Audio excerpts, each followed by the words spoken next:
parang shampoo yung pattern ni Bitoy. Yes po, quiz. Usually, you can see this kind of pattern kapag nandiyan sa channel or nandiyan sa trend line. So let's say, you have a trend line. Pag sumusunod, so dito, high, higher low. Tapos gagawa, kagaya ngayon, gumawa ng lower low, gagawa lower low. Hinihintay mo, pasag sa trend line, gawa ng lower low.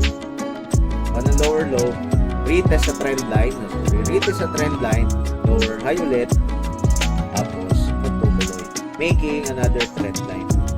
Pababa. Now, it will depend, no, dun sa iyong nandyan kasi pumapasok yung art part noong charting. Kailangan mo sanayin yung mata mo para makita mo yung mga ganitong klaseng patterns.